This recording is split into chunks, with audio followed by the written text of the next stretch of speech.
तुलसी प्राणनाथ प्यारे की जय। सतगुरु महाराज की जय।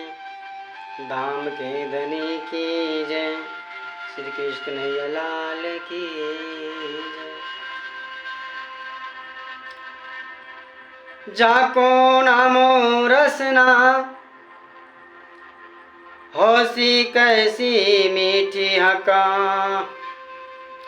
जिनकी जैसी बुझर की जुबा होत है तीन माफक।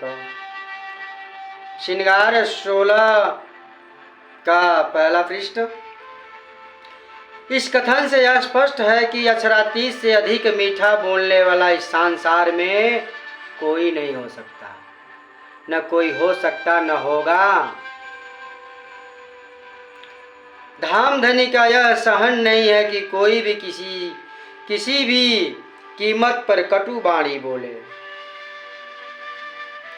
हमारे प्रिय प्राणपति सीता जी को बर्दाश्त नहीं होगा। कोई सुंदर साथ कटु वचन अगर बोलता है तो हमारे प्रिय प्राणपति जी को ये बात बिल्कुल बर्दाश्त नहीं होता।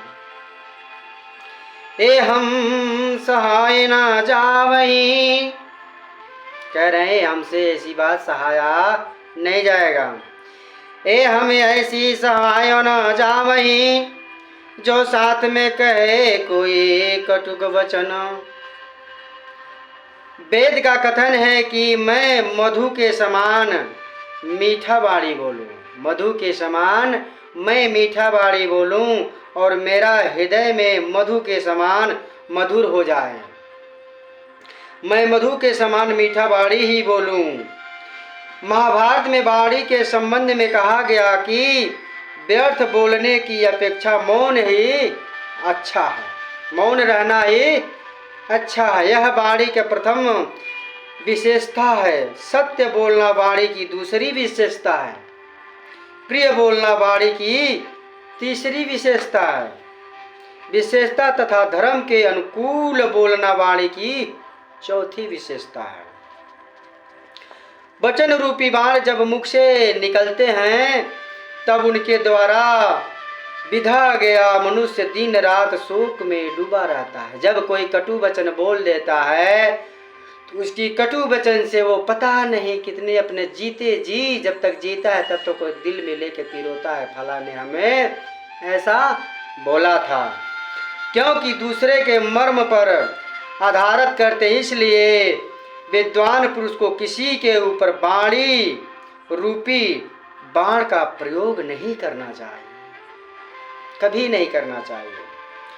जो दूसरे के द्वारा अपने लिए कड़वी बात कहे जाने पर भी उसके प्रति कठोर या प्रिय कुछ भी नहीं कहता तथा किसी के द्वारा चोट खाकर भी धैर्य के कारण बदले में न तो मारने वाले को मारता है और न उसकी बुराइयां ही चाहता है। इस महात्मा से मिलने के लिए देवता भी सदा ललायित ही रहते हैं।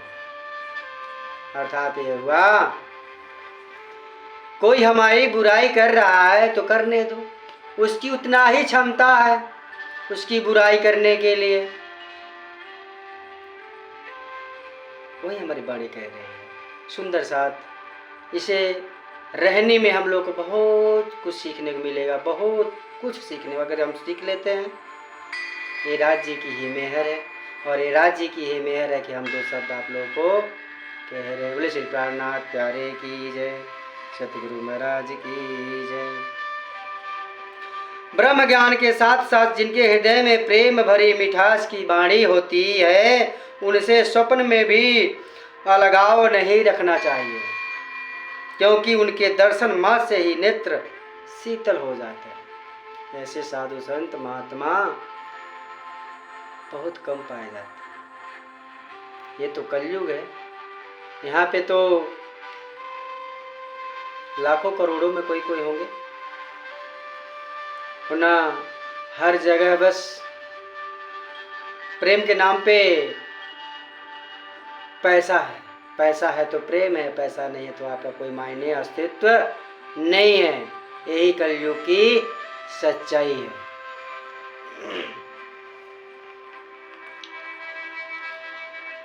ऐसी वाणी बोलिए कि मन को आप औरन को शीतल करे, आप शीतल हो। इसी प्रकार संत तुलसीदास जी ने भी मधुर वाणी का वशीकरण मंत्र की संज्ञा दी है।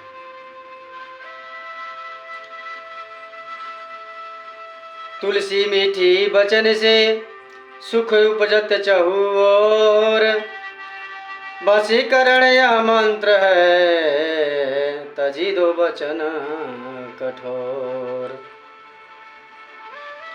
सत्य प्रिय और हितकारी वाणी बोलने से संसार के सभी प्राणी प्रसन्न हो जाते हैं। इसलिए ऐसी वाणी बोलने में क्या तुम्हें दरिद्रता आ रही है? दरिद्र हो जाओगे अगर मीठा वाणी बोलोगे तो। लेकिन कुछ ऐसे ही लोग होते हैं जो आप कितना भी प्यार से बोलोगे, कितना भी प्यार से समझाओगे, तो कहते हैं ना, भैंस के आगे बीन बजाना भैंस करे पहराई, वो हमें पौरी करती रहेगी। आप भले भी कुछ भी कर लो, उनके लिए तो आपकी वाणी, आपका भजन जो भी है, उनको जहर लगेगा। कहे गीता में कहा गया, हमारे कृष्ण कन्हैया कहे हैं, मूर्खों को भूल से भी ज्ञान मत दो, उनको तो जहर लगेगा। अगर उनको ज्ञान दोगे ऐसा लगेगा उनके दिल में कि ये जहर कह रहा है, जहर उगल रहा है। तो ऐसे लोग को बीच में हमें कुछ नहीं कहना, भाई आप ही सही हो, हम गलत हैं, आप सही हो, हम गलत हैं, वहाँ से राधे राधे कह के निकल जाना चाहिए। कटुवाणी बहुत ही अनर्थकारी होती है, लेकिन जो बोलता है उसको क्या पता हम क्या बोल रहे हैं। कुछ भी बोल दे, मुंह में जो आया बोल दे। मर्द भेदी बाणों से भी बुरा मनुष्य के हृदय को उतना ही कष्ट नहीं होता जितना कि कटुवाणी से चोट लगती है। जितना कटुवाणी से चोट लगती है उतना कोई अगर तीर से या लाठी से मारे तो चोट उतना नहीं लगता जितना कटुवाणी, कटु वचन से लगता है। लेकिन शब्द के घाव नहीं भरते। यदि कोई कठोर और रूखी वाणी से भी बोले तो भी हमें हमेशा मीठी ही वाणी बोलना चाहिए, क्योंकि जिस प्रकार मेघ खारा जल पीता है तथा उसी को मीठा बनाकर उगल देता है, उसी प्रकार सज्जन पुरुष दुष्टों के कठोर वचनों को पीकर पुनः उसे मीठा बनाकर ही बोलते हैं। बोलिए श्री प्राणनाथ प्यारे की जय, सतगुरु महाराज की जय। जिस प्रकार धनुष से छूटा हुआ तीर कभी आपस नहीं आता, उसी प्रकार मुख से निकला हुआ शब्द आपस नहीं आता। अतः अपने हृदय रूपी दिल से हमेशा सोच समझ के ही बोलना चाहिए, हमें अगले सामने वाले को क्या कह रहे हैं। लेकिन जब सामने वाला बुरा कर देता है तो कहता है हमारा वो मतलब नहीं था। आपके पीछे पीछे कांड पूरा रच लेगा, लेकिन पूछने पे कभी अगर बात का जवाब आ गया, उसके सामने कह दिया जाए तो जब कहता है हमारा वो मकसद नहीं था, जबकि उसका पूरा मकसद वही था। अगर तुम्हारा मकसद नहीं था तो तुमने पहले बताया क्यों नहीं बताएगा। जब सच्चाई पता चलती है तब कहता है कि हमारा वो मकसद नहीं था। ये दुनिया की सच्चाई है। बोले श्री प्राणनाथ प्यारे की जय, सतगुरु महाराज की जय।